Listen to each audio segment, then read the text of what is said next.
Exercise 13.1 में आपके doubts हैं एग्जांपल्स में या एक्सरसाइज में तो बताइए बेटा।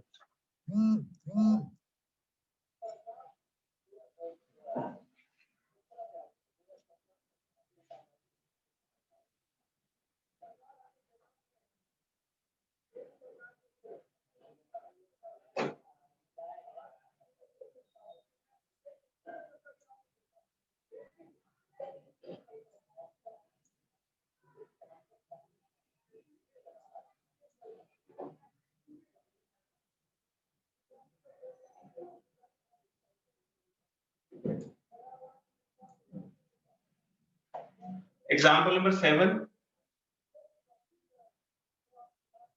Question number 12 and 14।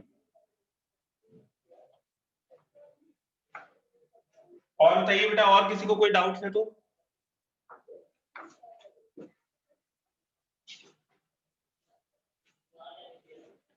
ठीक है, सबसे पहले देखिए एग्जाम्पल नंबर 7।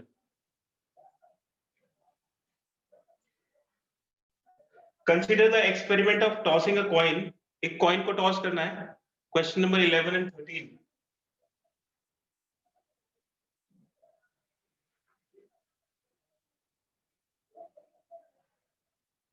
एक कॉइन को टॉस करना है। If the coin shows head, toss it again.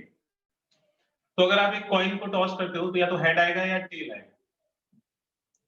If coin shows head, toss it again. तो अगर कॉइन पे हेड आता है तो कॉइन को दोबारा से टॉस करना है, तो हेड या टेल आएगा। If it shows tail then throw a die. और अगर टेल आता है तो डाई को थ्रो करो, तो डाई पे क्या आएगा? 1 2 3 4 5 6। तो आप जब इसका सैंपल स्पेस बनाओगे तो इसका सैंपल स्पेस हो जाएगा, ये पहला आउटकम हो जाएगा हेड हेड, दूसरा आउटकम हेड टेल, फिर उसके बाद tail 1, tail 2, tail 3, tail 4, tail 5, tail 6। ये आउटकम्स आए। अब देखो ये जो आउटकम्स है इनकी प्रोबेबिलिटी को चेक करते हैं। यहाँ पे ये जो इवेंट्स है ये एक जैसे नहीं है। जो प्रोबेबिलिटी हेड या टेल आने की है वो 1 2 3 4 5 6 आने के नहीं होंगे। तो इसकी प्रोबेबिलिटी अलग है, इसकी प्रोबेबिलिटी अलग है। तो आप देखिए कि हेड हेड की प्रोबेबिलिटी क्या होगी? हेड हेड की प्रोबेबिलिटी होगी 1/2 इंटू 1/2। देखिए हेड की प्रोबेबिलिटी 1/2 और ये हेड की प्रोबेबिलिटी 1/2। एंड का केस है तो इंटू करेंगे 1/4 प्रोबेबिलिटी होगी। लेकिन अगर इस वाले एलिमेंट की आप प्रोबेबिलिटी चेक करोगे जैसे टेल 2 की, तो टेल की प्रोबेबिलिटी 1/2 और आप जब डाई को उछालोगे तो 2 की प्रोबेबिलिटी होती है 1/6। तो इसकी प्रोबेबिलिटी 1/12 होगी। तो सैंपल स्पेस के जो एलिमेंट्स हैं उनकी प्रोबेबिलिटी सेम नहीं है। इन दोनों की प्रोबेबिलिटी अलग है और इन सब की प्रोबेबिलिटी अलग है। तो events are not elementary events, ये सब एलिमेंट्री इवेंट्स हैं, आर नॉट इक्वली लाइकली। इनकी प्रोबेबिलिटी नहीं है तो हम इसको सैंपल स्पेस से प्रोबेबिलिटी नहीं निकाल सकते। फिर से इसको समझिए, अगर हम इसको सैंपल स्पेस को देख के प्रोबेबिलिटी निकालेंगे तो इसमें 8 एलिमेंट्स हैं। तो अगर हम इसकी प्रोबेबिलिटी निकालते हैं तो इसकी प्रोबेबिलिटी 1/8 आनी चाहिए, लेकिन इसकी प्रोबेबिलिटी है 1/12। इस तरह के इवेंट्स को हम कहते हैं कि ये नॉट इक्वली लाइकली इवेंट्स हैं, मतलब इन सबकी प्रोबेबिलिटी एक जैसी नहीं है। तो इनकी प्रोबेबिलिटीज इंडिविजुअली कैलकुलेट करनी पड़ेगी, हर एक एलिमेंट की प्रोबेबिलिटी अलग से कैलकुलेट करनी पड़ेगी। आप उसको सैंपल स्पेस से कैलकुलेट नहीं कर सकते। तो ये इसमें इंपॉर्टेंट चीज है। ठीक है, अब इसमें कहता है कि कंडीशनल प्रोबेबिलिटी निकालनी है। इसमें दो इवेंट्स के बारे में बात करी गई। एक इवेंट है A, the die shows a number greater than 4। तो डाई पे 4 से ज्यादा नंबर आना चाहिए, ये फर्स्ट है। तो इसमें कौन कौन से एलिमेंट्स आ जाएंगे? इसके अंदर एलिमेंट्स आएंगे टेल 5 एंड टेल 6। फिर दूसरा इवेंट बताया गया है एटलीस्ट 1 टेल, कि कम से कम एक टेल होना चाहिए, एटलीस्ट 1 टेल। तो इसके अंदर कौन से एलिमेंट्स आ जाएंगे? इसमें एक टेल है और बाकी ये टेल 1 से लेके टेल 6 तक के जो भी एलिमेंट्स हैं उन सब में कम से कम एक टेल तो है। अब क्वेश्चन को देखिए, किसकी प्रोबेबिलिटी पूछी गई है? प्रोबेबिलिटी पूछी गई है find the probability of the event die shows a number greater than 4। इसकी प्रॉपर्टी पूछी गई है, तो जिसकी प्रॉपर्टी पूछी जाती है उसको हम ऊपर रखते हैं और जो हो चुका होता है उसको नीचे, तो ये रिक्वायर्ड है। और इसका फॉर्मूला होता है P intersection B divided by PB। अगर आप इसमें से A इंटरसेक्शन B निकालोगे तो A इंटरसेक्शन B इन दोनों में कॉमन एलिमेंट होता है, तो ये T5 और T6, तो इसके कॉमन एलिमेंट हो गए T5 एंड T6। तो ये एलिमेंट्स इसके अंदर भी है, इसके अंदर भी है। तो P A इंटरसेक्शन B, इसकी प्रॉपर्टी निकालिए और इसकी प्रॉपर्टी निकालिए। तो P A intersection B calculate करिए कितना होगा, और P B की वैल्यू कैलकुलेट करिए। इसमें P A रिक्वायर्ड नहीं है, P A कैलकुलेट करना है तो P A को भी कैलकुलेट करिए। तो देखिए टेल की प्रॉपर्टी 1/2 और 5 की प्रॉपर्टी 1/6, फिर ये 1/2 इंटू 1/6, तो 1/12 प्लस 1/12 2/12 यानी कि 1/6 हो। इसकी प्रॉपर्टी निकालनी है तो इसमें देखिए टोटल जो सैंपल स्पेस है उसकी प्रॉपर्टी 1 होती है, तो 1 minus property of B not. ठीक है, ये 7 एलिमेंट है, इससे अच्छा है कि हम इसकी प्रॉपर्टी निकाल के और 1 से माइनस कर दें। तो B नॉट क्या हो जाएगा, अगर ये B है तो जो कुछ बच गया वो B नॉट होगा, यानी कि HH की प्रॉपर्टी। ठीक है, ये HT से लेके यहाँ तक ये B है, तो ये अगर B है तो ये वाला पार्ट बचेगा B कॉम्प्लीमेंट। तो इन सब की प्रॉपर्टी निकालने से अच्छा है कि हम इसकी प्रॉपर्टी निकाल के 1 में से माइनस कर दें। तो HH की प्रॉपर्टी कितनी है 1/4, तो ये हो जाएगा 1 minus 1/4 that is 3/4। P A intersection B T5 T6, तो ये जो T5 T6 है ये तो PA के ही इक्वल हो गया, तो इसकी प्रॉपर्टी PA के बराबर ही आएगी। तो ये भी हो जाएगा 1/2 इंटू 1/6 प्लस 1/2 इंटू 1/6, 2/12 यानी कि ये भी 1/6 के इक्वल। तो इनकी प्रॉपर्टी सब्स्टिट्यूट कर दीजिए, तो this is 1/6 and PB is 3/4। तो ये 4 ऊपर चला जाएगा और 3 6 है 18, 4/18, 2 से इसको डिवाइड कर दीजिए तो 2/9 के इक्वल हो, तो इसकी प्रॉपर्टी हो गई 2/9। इसका एक स्क्रीनशॉट ले लीजिए।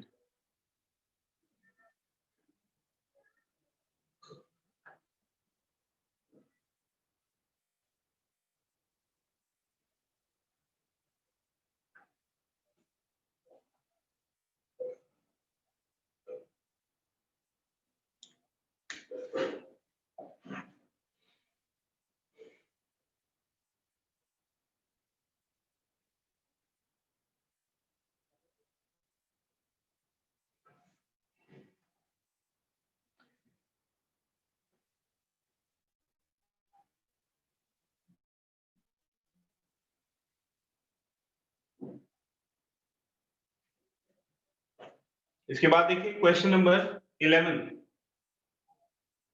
क्वेश्चन नंबर 11 है अ फेयर डाइस रोल्ड, ये फेयर डाइस रोल्ड, आप फेयर डाई को रोल करते हो तो उसका सैंपल स्पेस बनेगा 1 2 3 4 5 6। क्वेश्चन है E, 3, 5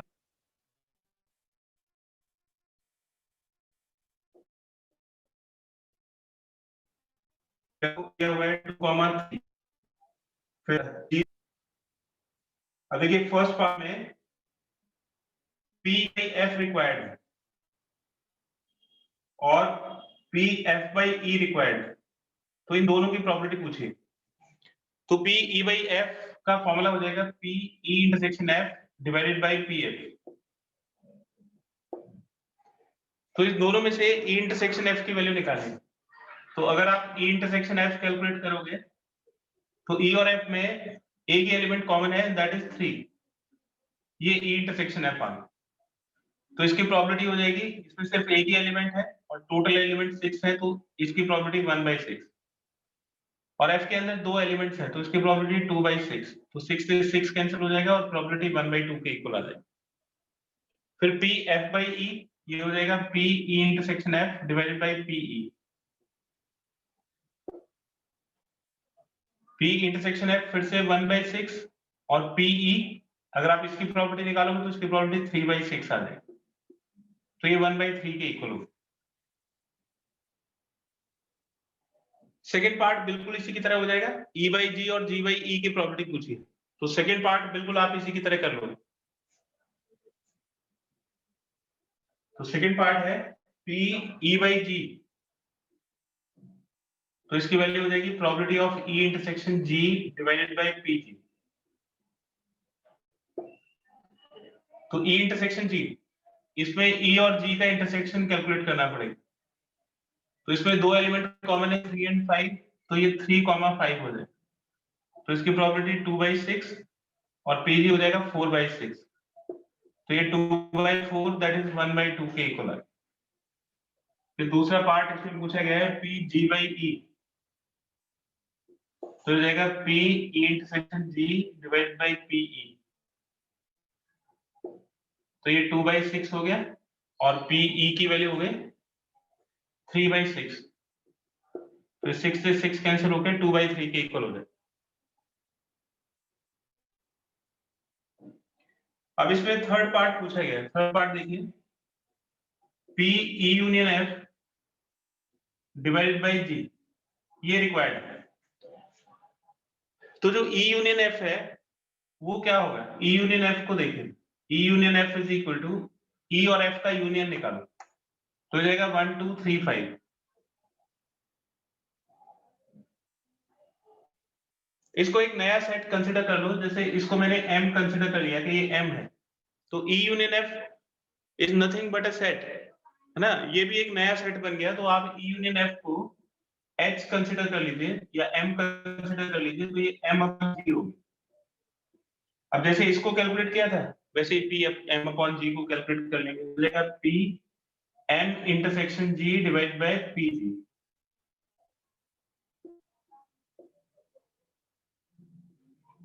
तो m इंटरसेक्शन g कैलकुलेट करना पड़ेगा, m इंटरसेक्शन g, m ये सेट हो गया और g ये वाला सेट हो गया। अब इन दोनों का इंटरसेक्शन निकालिए, तो 2 कॉमन है, 3 कॉमन है और 5 कॉमन है, तो इसकी वैल्यू हो जाएगी 2 3 5,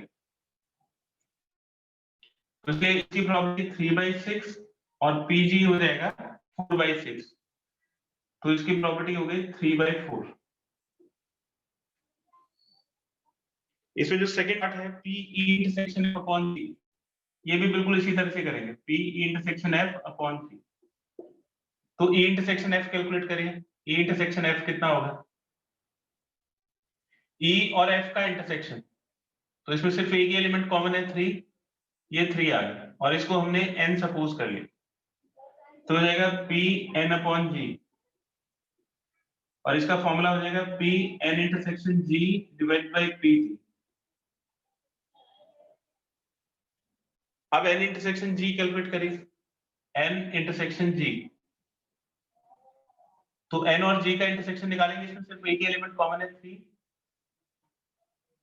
तो p n इंटरसेक्शन g हो जाएगा 1/6 और pg हो जाएगा 4/6, तो 6 से 6 कैंसिल होकर उसकी वैल्यू 1/4 के इक्वल हो जाएगी।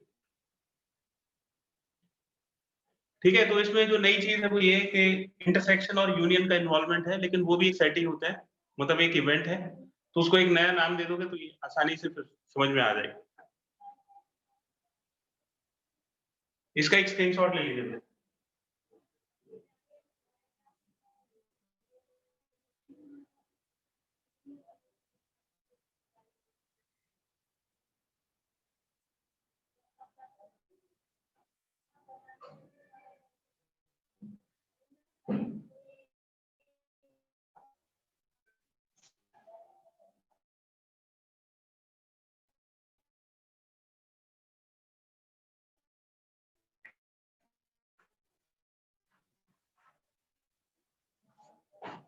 क्वेश्चन नंबर 12 देखिए।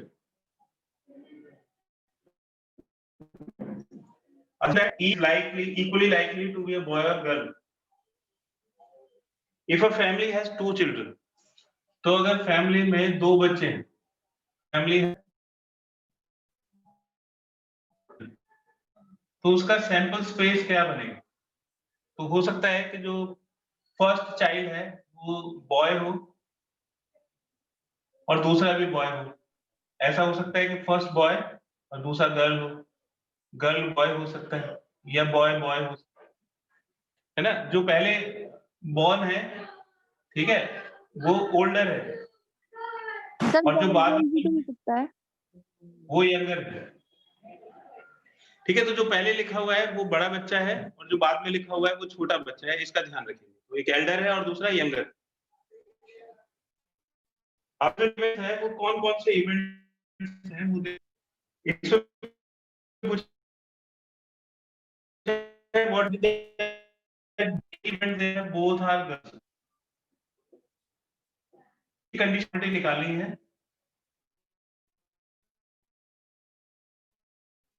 और पार्ट में इवेंट लिखा the youngest is a girl. तो जो फर्स्ट पार्ट है उसमें एक ही प्रोबेबिलिटी, कंडीशनल प्रोबेबिलिटी पूछी है और सी की वैल्यू पूछी है at least one is a girl, at least one is a girl. ठीक है, तो इसमें ए की प्रोबेबिलिटी पूछी है और सी गिवन है, सी रिक्वायर्ड। क्वेश्चन को फिर एक बार समझ लीजिए। ये सैंपल स्पेस दिया हुआ है, फिर ये वाली जो कंडीशन है इसकी प्रोबेबिलिटी निकालनी, बोथ आर गर्ल्स।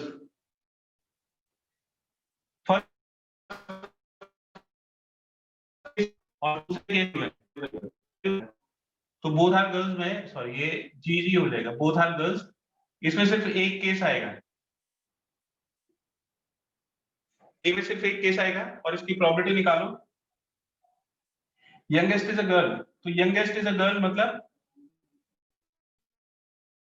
जो दूसरी प्लेस है उस पर गर्ल आना चाहिए। ओके, तो बी जी, चाहे यंगेस्ट वो गर्ल है, और जी जी इसमें भी जो छोटा बच्चा है वो गर्ल। अब इसका फॉर्मूला अगर लगाओगे तो ये हो जाएगा P A intersection B divide by P B.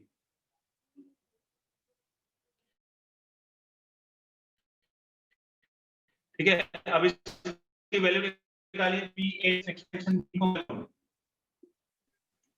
तो ए इंटरसेक्शन बी, ये वन एलिमेंट हो गया और टोटल इसमें कितना एलिमेंट है 4, तो 1/4।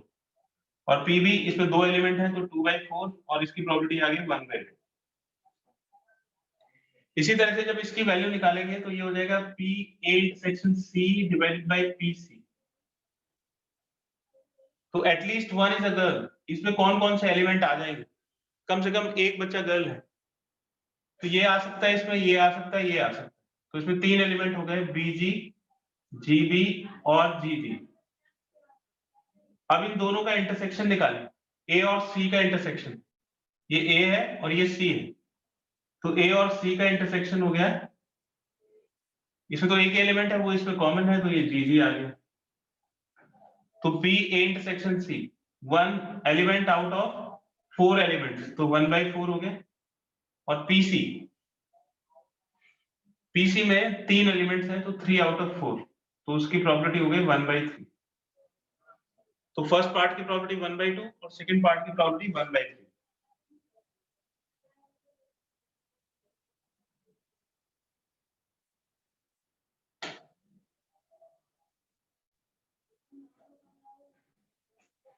अब इसके बाद है बेटा क्वेश्चन नंबर 13।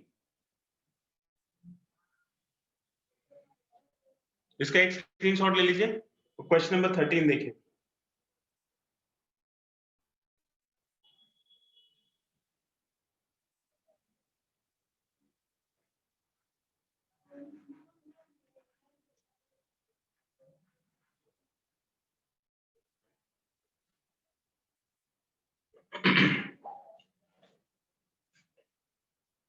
क्वेश्चन नंबर 13 है, an instructor has a question bank consisting of 100 easy true false questions.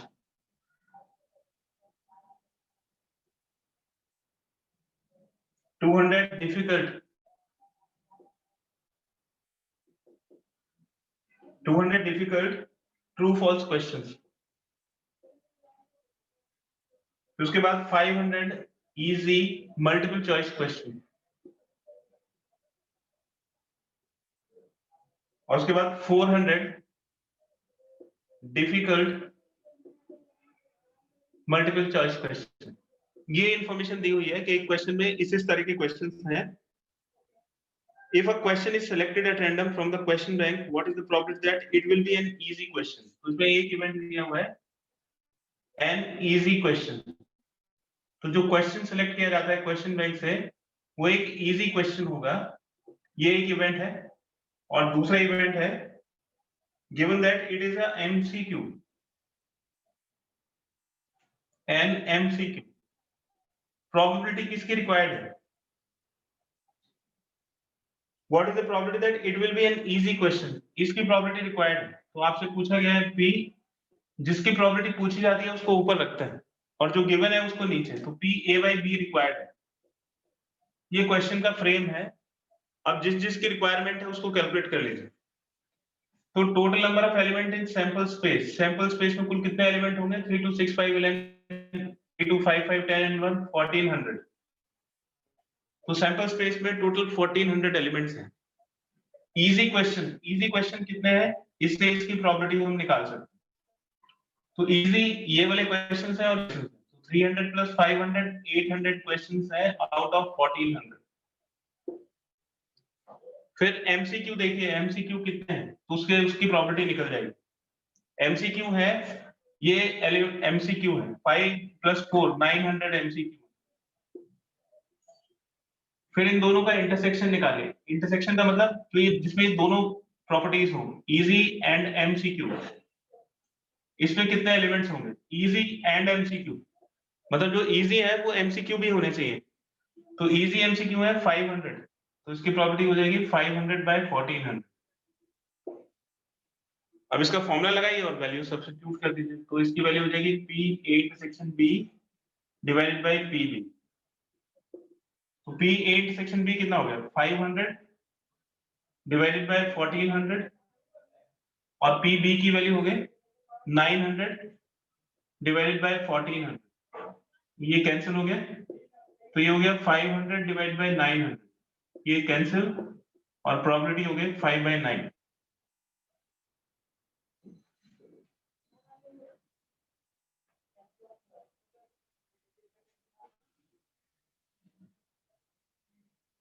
ये हो गया बेटा क्वेश्चन नंबर 13। अब देखिए क्वेश्चन नंबर 14।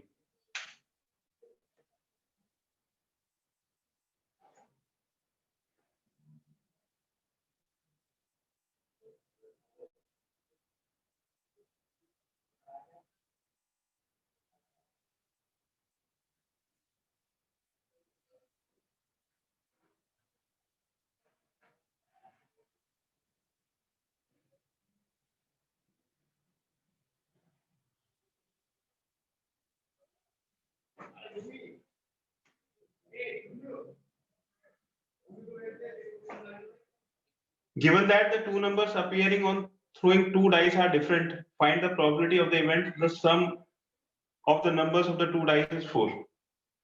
देखिए अगर आप दो डाई को उछालते हैं तो सैंपल स्पेस में कितने एलिमेंट्स होंगे?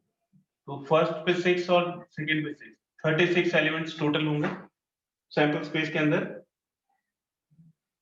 इवेंट कौन कौन से हैं? Numbers on the two dice are different, एक इवेंट है numbers on dice are different, कि दोनों के ऊपर डिफरेंट नंबर्स होने चाहिए। और जो दूसरा इवेंट है वो है the sum of the numbers is 4, sum is 4, ये दूसरा इवेंट है। प्रोबेबिलिटी किसकी रिक्वायर्ड है? Find the probability of the event the sum of the numbers on the dice is 4, इसकी प्रोबेबिलिटी रिक्वायर्ड है। तो आपसे पूछा गया है B की प्रोबेबिलिटी, जबकि A गिवन है, तो B/A इज रिक्वायर्ड। तो B/A अगर रिक्वायर्ड है तो ये हो जाएगा P/A/B डिवाइडेड बाय PA। ठीक है, तो अब देखिए जरा numbers on dice are different. 36 में से दोनों डाइस पे जो डिफरेंट नंबर्स होंगे उसको निकालने के लिए हम क्या करेंगे, नंबर्स आर सेम, जिसमें सेम नंबर्स होंगे उनको माइनस कर देंगे। तो सेम नंबर कितनी तरह से हो सकता है, सेम नंबर हो सकता है 1 1 2 2 ऐसे 6 6 तक, तो 6 नंबर सेम हो सकता है और इसकी प्रॉपर्टी हो जाएगी 1 माइनस 6/36, यानी कि 30/36 हो। तो टोटल 36 केसेस में से 6 में तो सेम नंबर्स होंगे, बाकी सब में डिफरेंट होंगे। सम इज 4, तो सम 4 कैसे कैसे हो सकता है, 1 3 हो सकता है, 3 1 हो सकता है, या 2 2 हो सकता है। तो इसकी प्रॉपर्टी क्या होगी, 36। फिर ए इंटरसेक्शन बी को कैलकुलेट करिए। ए इंटरसेक्शन बी में ये दोनों प्रॉपर्टीज होनी चाहिए, नंबर्स आर डिफरेंट, नंबर्स भी डिफरेंट होने चाहिए, एंड सम इज 4, और सम भी 4 होना चाहिए। तो देखिए सम इज 4 में से सिर्फ हम इसको नहीं ले सकते हैं 2 2 2, क्योंकि इसमें नंबर्स सेम है। तो इसमें कौन कौन से एलिमेंट्स आ जाएंगे, 1 3 आ जाएगा और 3 1 आ जाएगा। ठीक है, तो इसकी प्रॉपर्टी हो जाएगी P intersection B is equal to 2 out of 36। अब इनकी वैल्यू सब्स्टिट्यूट कर दीजिए, तो ये हो गया 2 आउट ऑफ 36 और PA की वैल्यू होगी 30 आउट ऑफ 36। ये 36 कैंसिल हो जाएगा और 2/30 हो जाएगा 1/15।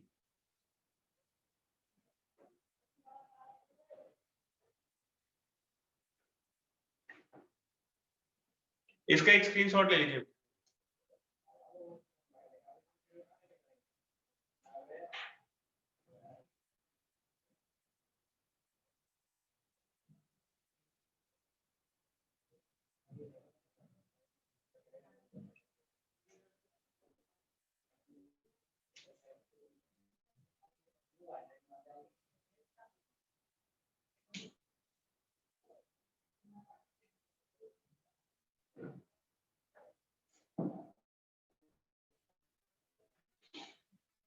ठीक है बेटा, ये आपके डाउट्स हो गए। अब नेक्स्ट एक्सरसाइज करते हैं।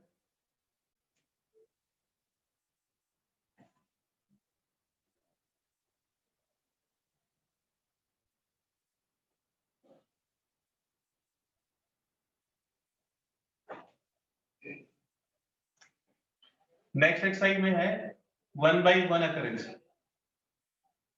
1 by 1 अकरेंस, और इसमें हम मल्टीप्लिकेशन थ्योरम पढ़ेंगे।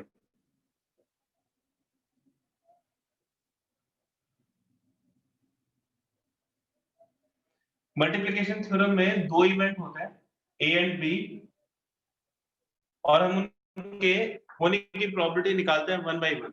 तो ए और बी दो इवेंट्स हैं और इसमें हमें प्रोबेबिलिटी निकालनी होती है ए एंड बी की। This probability is required. तो इसके दो केसेस हो सकते हैं।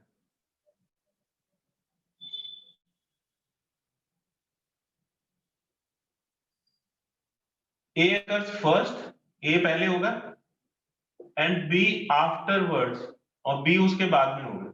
ये फर्स्ट केस। तो ए एंड बी अगर आप 1 by 1 करोगे तो उसमें से इन दोनों में से कोई एक पहले होगा, या तो ए पहले होगा या बी पहले होगा। अगर ए पहले होता है तो ए पहले होगा और बी उसके बाद में होगा। और केस सेकंड है, केस सेकंड, इसमें बी अकर्स फर्स्ट, बी पहले होगा और ए उसके बाद में होगा, एंड ए आफ्टरवर्ड्स। तो इसमें ए इंटरसेक्शन बी की वैल्यू निकालेंगे तो उसमें ए पहले होगा तो ए पहले आ गया, और बी उसके बाद में, तो ये बी बाई ए। आप इसको अच्छी तरह से समझते हो कि इसका क्या मतलब है। ये है probability of B when A has already occurred. तो ए पहले होगा, बी उसके बाद में होगा। और केस सेकंड है पी ए इंटरसेक्शन बी, इसमें अगर बी पहले होगा तो ए उसके बाद में होगा, P B into P B by A. इसकी प्रोबेबिलिटी आपने निकाली हुई है, पी बी बाई ए कैसे कैलकुलेट करते हैं, तो इसको हम बोलते हैं मल्टीप्लिकेशन थ्योरम। अब इसमें एक स्पेशल केस होता है, इसका एक स्क्रीनशॉट ले लीजिए बेटा। फिर मल्टीप्लिकेशन थ्योरम का एक स्पेशल केस पढ़ते हैं।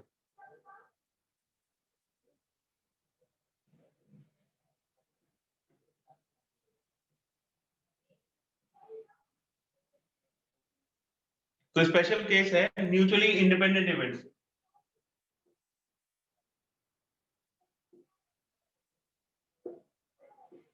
Mutually independent events.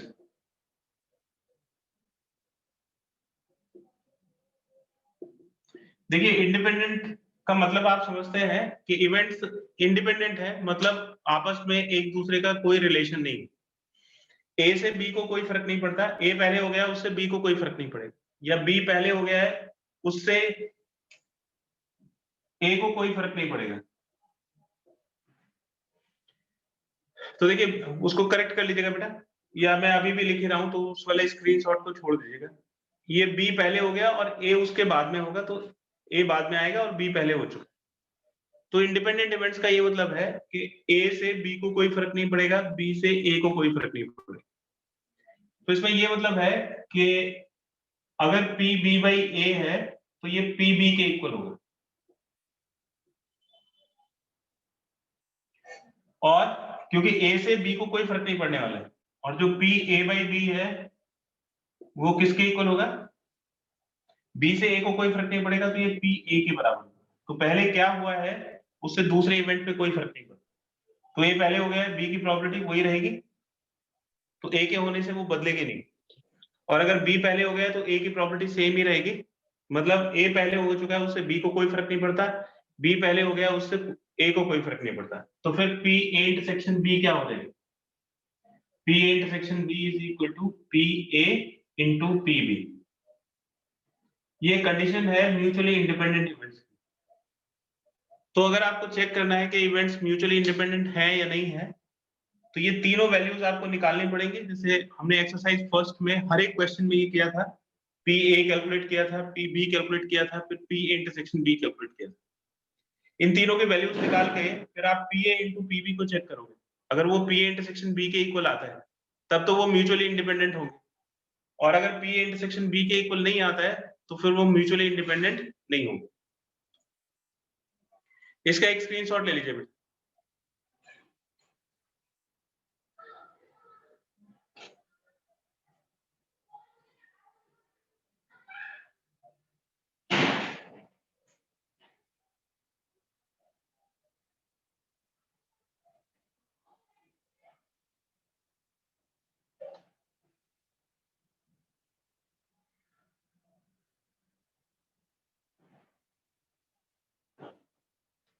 एक एग्जांपल देखिए,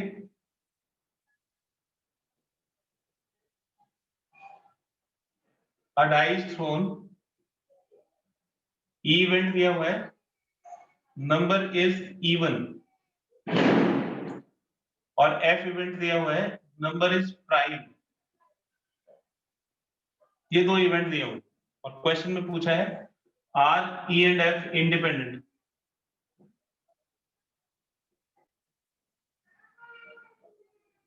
तो इसको चेक करना है कि ई और एफ इंडिपेंडेंट है या नहीं है। तो देखिए अगर आप डाई को थ्रो करते हैं और उसमें ई नंबर डाई को थ्रो करेंगे तो उसमें 6 एलिमेंट्स होंगे, 1, 2, 3, 4, 5, 6। अब ई गिवन है, नंबर इज इवन, तो नंबर अगर इवन है तो उसमें कौन कौन से एलिमेंट्स आएंगे, 2 आएगा, 4 आएगा और 6 आएगा।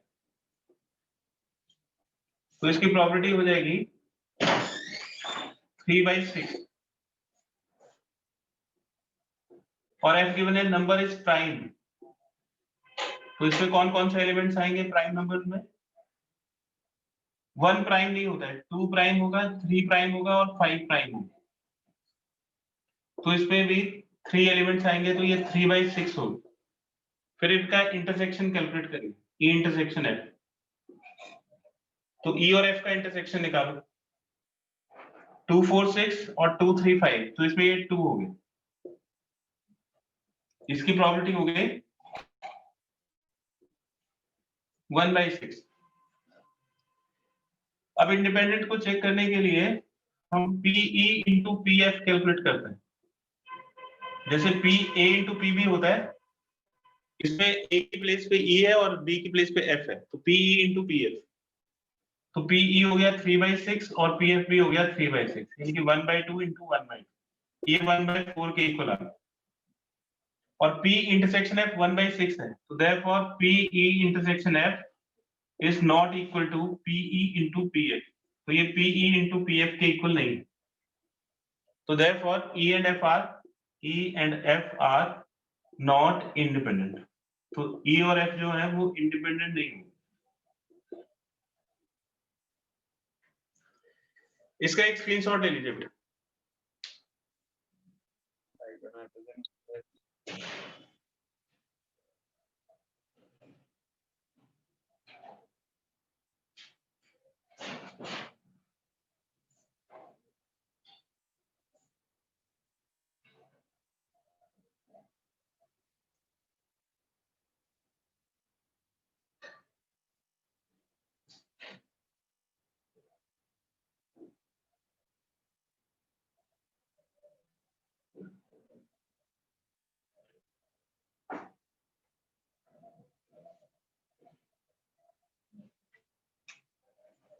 अब देखिए बेटा 1/1 अकरेंस होता है, 1/1 अकरेंस में दो केसेस होते हैं,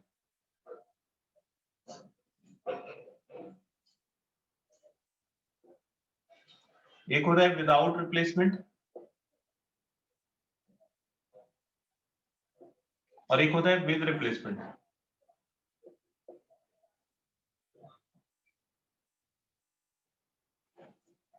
तो जो विद रिप्लेसमेंट होता है ये म्यूचुअली इंडिपेंडेंट इवेंट्स होते हैं, म्यूचुअली इंडिपेंडेंट, और ये जो केसेस हैं ये नॉन इंडिपेंडेंट होते हैं।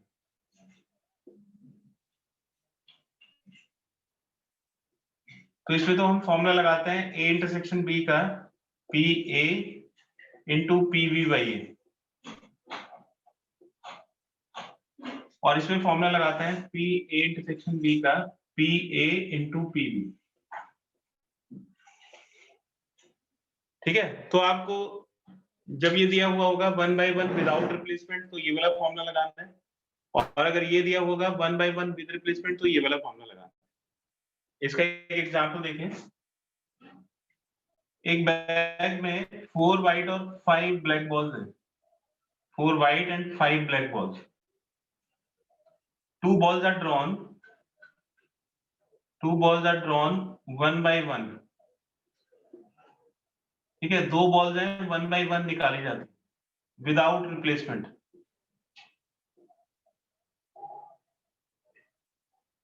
रिप्लेस नहीं किया जाता, मतलब पहले आपने एक बॉल निकाली, जैसे एक व्हाइट बॉल निकाली, उसको अलग रख दी, तो वो हो गया विदाउट रिप्लेसमेंट। और अगर ये विद रिप्लेसमेंट होता तो आप इसमें से एक बॉल निकालते और उसको वापस इसी बैग में रख देते, तो वो विद रिप्लेसमेंट हो जाता। तो इसमें प्रोबेबिलिटी निकालनी है, first is white and second is black.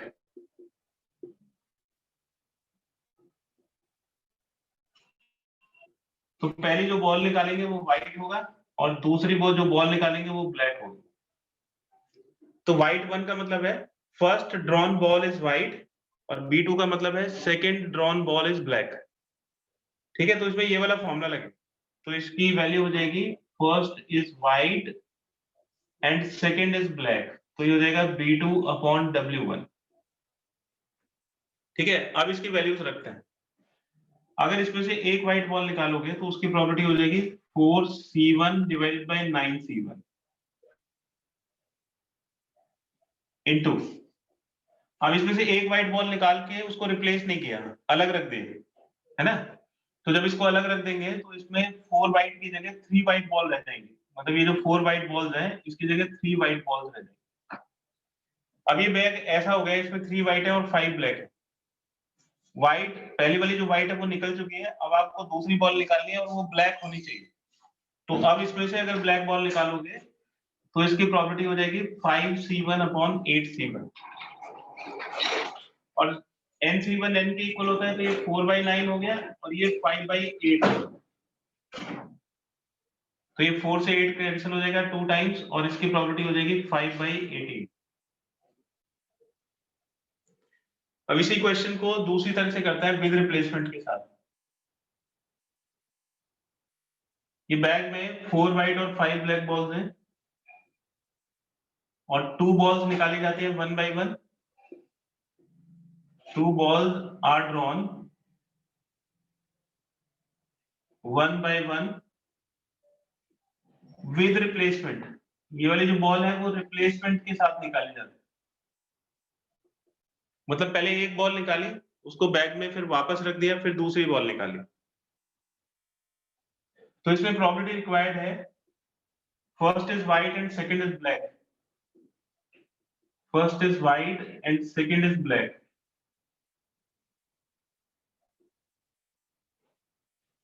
तो इसको लिखेंगे first is white and second is black. और क्योंकि ये विद रिप्लेसमेंट है तो विद रिप्लेसमेंट वाले जो होते हैं वो म्यूचुअली इंडिपेंडेंट होते हैं और ये फॉर्मूला लगता है. तो ये इसको हम लिखेंगे probability of white 1 into probability of B2. तो अगर आप पहले व्हाइट बॉल निकालोगे तो उसकी प्रोबेबिलिटी हो जाएगी 4C1 डिवाइड बाय 9C1. अब देखो ये व्हाइट बॉल जो आपने निकाली थी उसको रिप्लेस कर दिया क्योंकि आपको रिप्लेसमेंट के साथ चलना है. रिप्लेसमेंट का मतलब है कि जो किया वो आपने वापस कर दिया. तो इसमें से अगर व्हाइट बॉल निकाल ली तो इसमें वापस व्हाइट बॉल को रख दिया.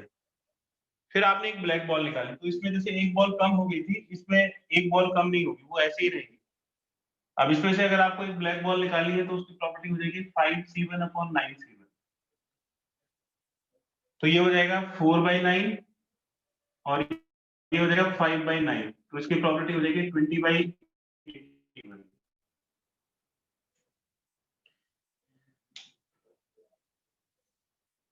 इसका एक स्क्रीनशॉट ले लीजिए.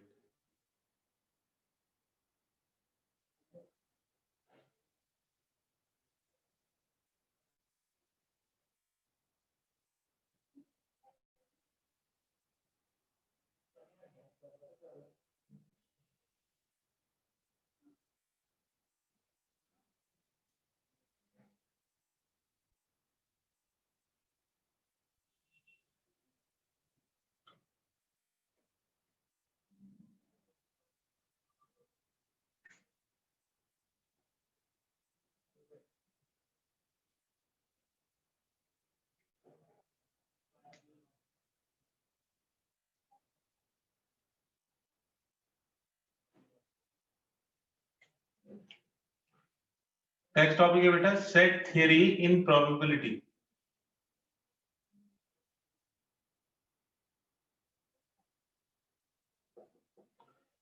तो ये बिल्कुल सेट वाले फॉर्मूले हैं. जैसे आपको निकालना है प्रोबेबिलिटी ऑफ नॉट ए, तो इसका मतलब हो गया प्रोबेबिलिटी ऑफ ए कॉम्प्लीमेंट. तो ए कॉम्प्लीमेंट को हम कैसे लिखते हैं? प्रोबेबिलिटी ऑफ S माइनस ए. तो ए कॉम्प्लीमेंट मतलब सैंपल स्पेस से ए को माइनस कर दो. तो सैंपल स्पेस की प्रॉपर्टी 1 होती है, तो ये 1 माइनस पी ए के इक्वल है. ठीक है, तो सैंपल स्पेस की जगह यहाँ पे 1 यूज करते हैं, तो 1 में से ए की प्रॉपर्टी को माइनस कर दो. ये सबसे पहला फॉर्मूला हो. फिर इसके बाद probability of A union B. A union B का मतलब है ए और बी. इसका दूसरा मीनिंग है ए और बी और बोथ. और इसका तीसरा मीनिंग है at least one of A and B.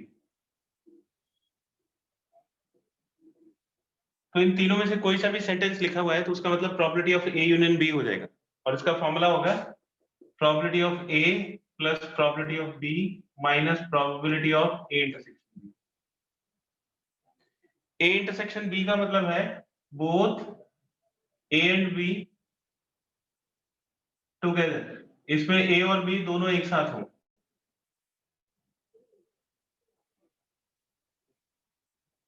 Third है probability of A and not B. A होगा लेकिन बी नहीं होगा. तो ए एंड नॉट बी का मतलब हो गया A and for intersection not be. इसको हम ए माइनस बी से भी रिप्रेजेंट करते हैं. अब देखिए ए एंड नॉट बी का क्या मतलब है. ये सैंपल स्पेस, ये ए ये B, this is A and this is B. A and not B हो गया ये वाला सेक्शन. तो इसकी प्रोबेबिलिटी जब आप निकालोगे तो इस पूरे ए की प्रोबेबिलिटी में से ये बीच वाला पार्ट की प्रोबेबिलिटी माइनस करना पड़ेगा। तो पी ए और ये जो बीच वाला पार्ट है वो ए इंटरसेक्शन बी है, तो इसका फॉर्मूला हो जाएगा P A minus P A intersection. फिर फोर्थ पार्ट है probability of exactly one of A and B, मतलब दोनों नहीं होने चाहिए, सिर्फ एक होना चाहिए। ए होगा तो बी नहीं होगा और बी होगा तो ए नहीं होगा, तो इसको हम रिप्रेजेंट करते हैं probability of A and not B और नॉट ए एंड बी। अब देखिए ये दोनों इवेंट एक साथ नहीं हो सकते हैं, ये वाला इवेंट और ये वाला इवेंट एक साथ नहीं हो सकते। ये होगा तो ये नहीं होगा और ये होगा तो ये नहीं होगा, यानी कि म्यूचुअली एक्सक्लूसिव हो गए। तो म्यूचुअली एक्सक्लूसिव हो गया तो इसका फॉर्मूला हो जाएगा probability of A intersection B complement plus probability of A complement intersection B. और अगर आप डायरेक्ट देखो तो exactly one of A and B का मतलब हो गया ये वाला सेक्शन और ये वाला सेक्शन। तो इसमें ए होगा तो बी नहीं होगा और इसमें बी होगा तो ए नहीं होगा, तो इन दोनों का यूनियन है। इसको हम डायरेक्टली निकाल सकते हैं ए यूनियन बी की प्रोबेबिलिटी में से, ये पूरा ए यूनियन बी है, इसमें से बीच वाले पार्ट की प्रोबेबिलिटी माइनस कर, तो ये पी ए इंटरसेक्शन बी के इक्वल। ठीक है, ए यूनियन बी हम इस तरह से निकाल सकते हैं, उसमें इसकी वैल्यू यहाँ पे सब्स्टिट्यूट कर दीजिए और फिर पी ए इंटरसेक्शन, इसका एक स्क्रीनशॉट ले लीजिए।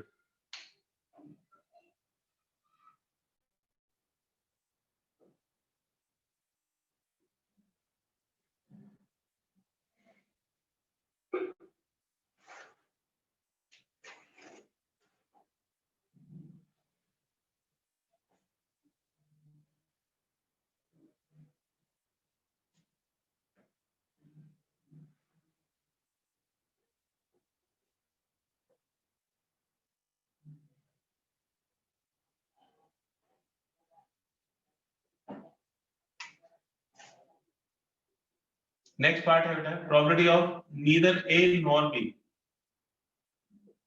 नीदर ए नॉर बी, तो ना तो ए होगा ना बी होगा, इसको हम रिप्रेजेंट करते हैं not A and not B, यानी कि इसकी वैल्यू हो गई not A for A complement and मतलब intersection and B complement.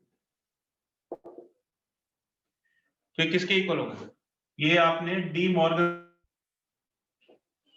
11th De Morgan laws के अकॉर्डिंग ए यूनियन बी का कॉम्प्लीमेंट होता है A complement intersection B complement. तो हम A complement intersection B complement को इस तरह से लिख सकते हैं probability of A union B का होल कॉम्प्लीमेंट, और कॉम्प्लीमेंट की प्रोबेबिलिटी होती है 1 minus probability of A union B.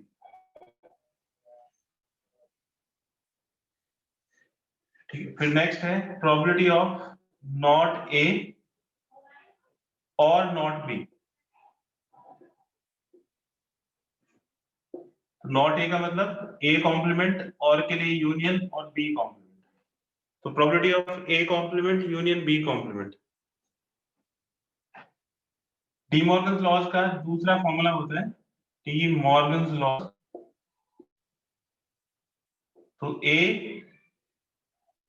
Intersection B complement, इसको हम लिख सकते हैं A complement union B complement. तो ये A complement union B complement किसके इक्वल हो जाएगा, ए इंटरसेक्शन बी का कॉम्प्लीमेंट, और इसकी वैल्यू हो जाएगी 1 minus probability of A intersection. तो ये बेटा नेक्स्ट एक्सरसाइज के लिए जितनी इंफॉर्मेशन थी वो सब हो गई है। अब आपको एक्सरसाइज 13.2 करना है विद एग्जांपल्स। ये होमवर्क है बेटा।